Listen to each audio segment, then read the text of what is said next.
Dean Martin saw the gun. It wasn't pointed at him. Not yet. It just sat there on the table, next to a glass of whiskey and an ashtray full of cigarette butts. The man behind it hadn't even looked up. He was watching the stage with cold, patient eyes, the kind of eyes that had seen men beg for their lives. November 26, 1962. Villa Venice Supper Club, Chicago. Dean was 3 verses into Ain't That a Kick in the Head when he spotted it. The overhead lights caught the chrome finish and sent a flash across the showroom. 800 people in the audience. At least 60 of them were killers. And Dean Martin did something that would either make him a legend or get him buried in a cornfield. He stopped singing, walked straight toward the gun, and held out his microphone. "You want to run this show?" he said. "Be my guest. To understand what happened next, you need to go back 4 days. November 22nd, 1962. Dean Martin sat in his dressing room at the Sands Hotel Las Vegas, flipping through a magazine. His assistant, Tommy Marino, burst through the door without knocking.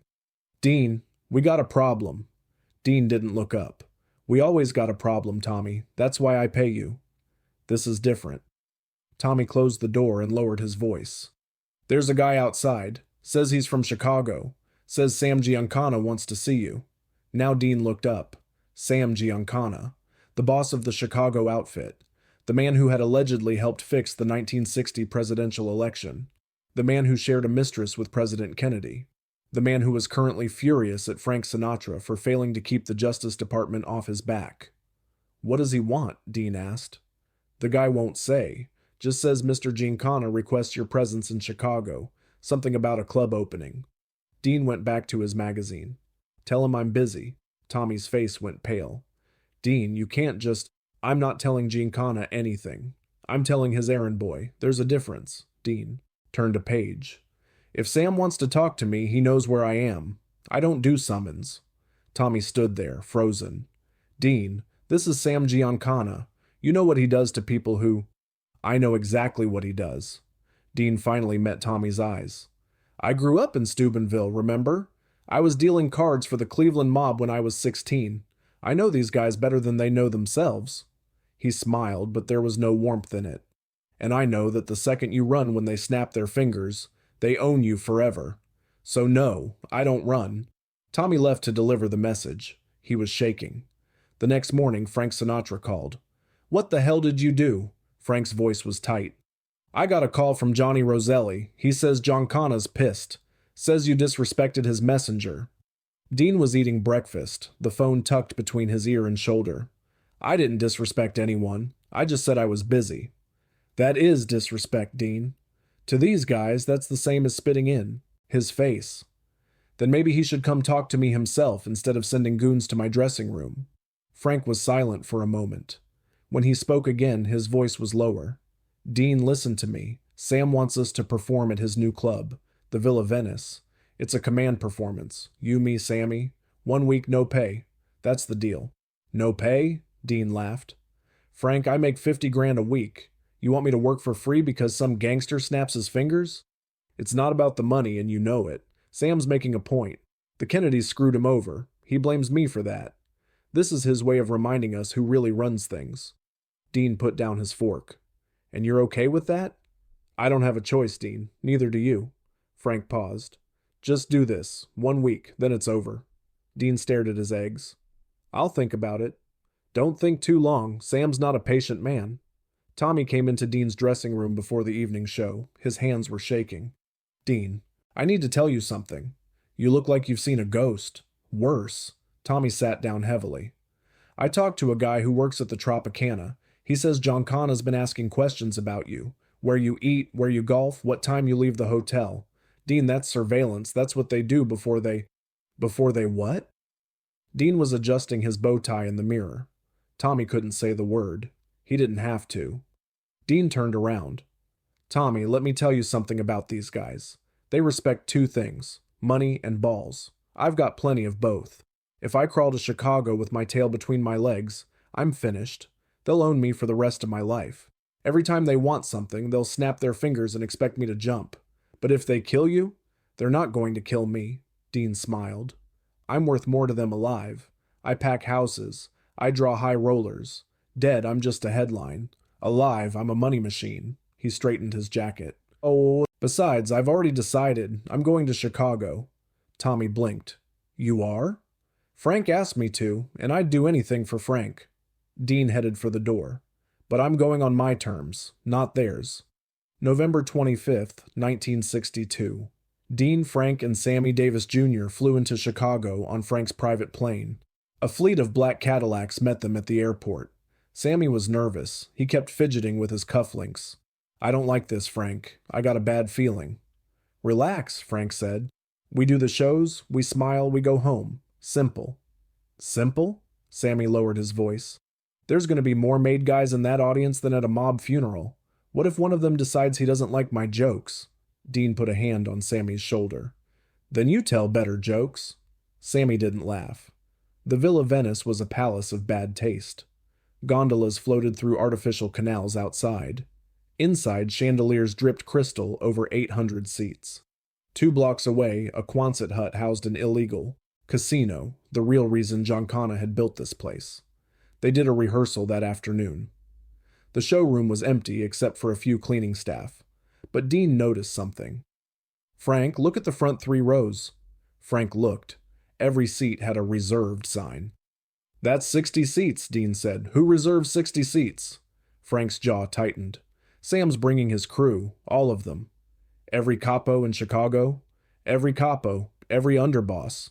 Maybe some guys from New York, too. Frank turned away from the empty seats. He's making a point, showing us who we work for. Dean stared at those reserved signs for a long moment. Then he smiled. Good, he said. Then they'll all be watching. Opening night. Dean stood backstage, watching through a gap in the curtain. The showroom was packed. 800 seats, not an empty one, and the front 3 rows. He'd never seen so many expensive suits in one place. Dark fabric, conservative cuts, the kind of clothes men wore when they wanted to look respectable but couldn't quite pull it off. Gold watches, pinky rings, and faces. Hard faces, scarred faces. Faces that had seen things no human being should see. Tommy appeared at his elbow. Dean, I just talked to one of the waiters. He says Willie Potatoes is out there.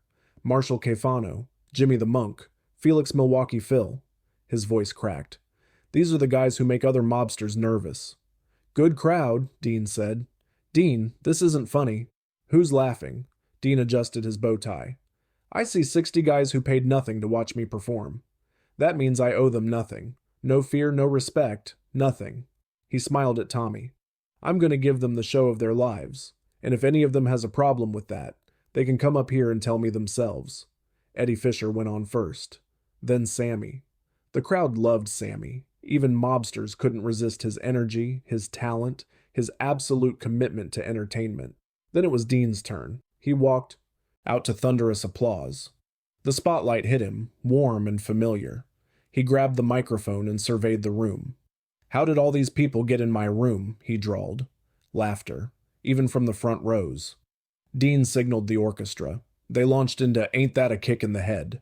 He moved across the stage loose and easy, a glass of what looked like whiskey in his hand.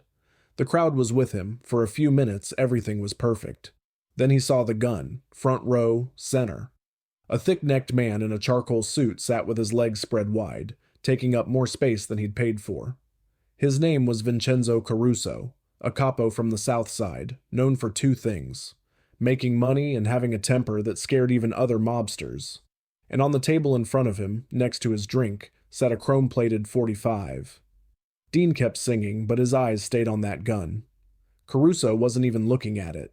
He was watching Dean with a half smile, like a cat watching a mouse. It was a message. Everyone in those front rows could see it. Everyone knew what it meant. You're only alive because we allow it. Dean finished the verse. The orchestra played on, waiting for him to start the next one. He didn't. Instead, he held up a hand. The music stopped. 800 people fell silent. Dean stepped off the stage.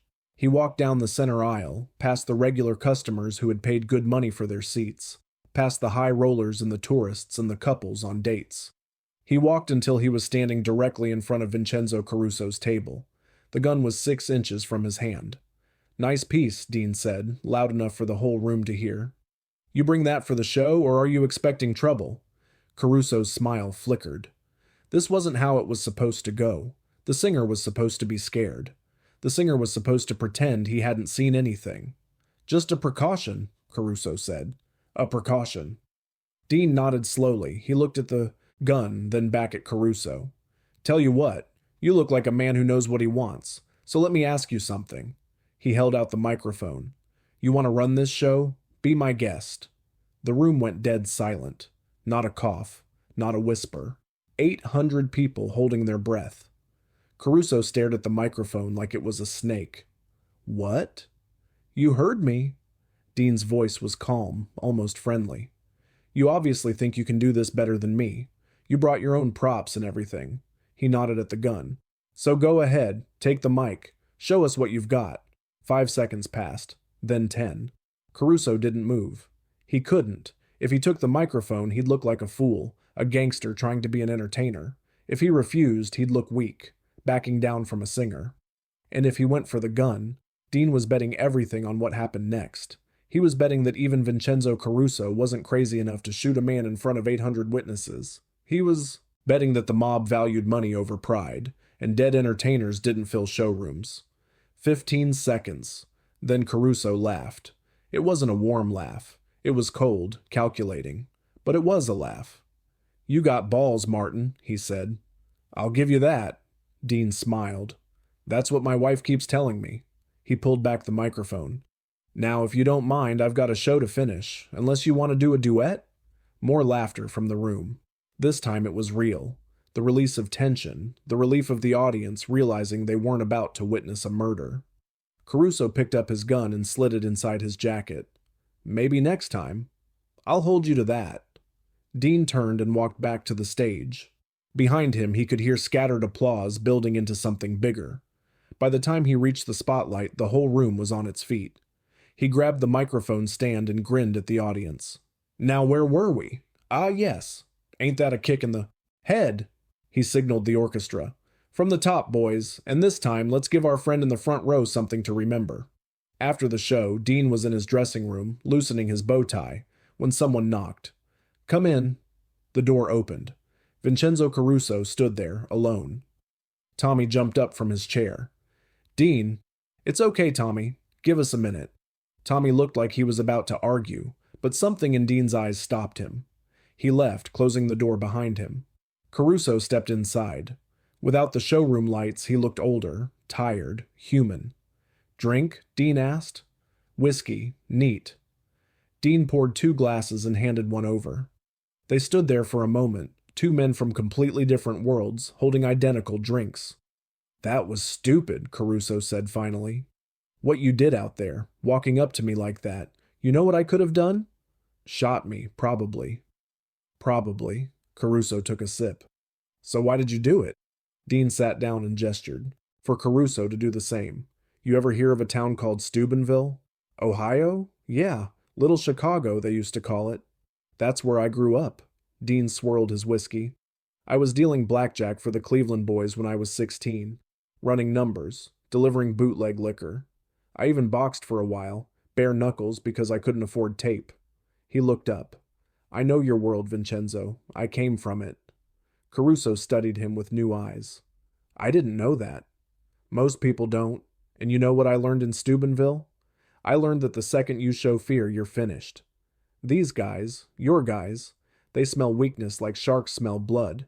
If I'd ignored that gun, pretended I didn't see it, you'd own me. Every time you wanted something, you'd just flash a piece and I'd jump. So instead, you walked right up to it.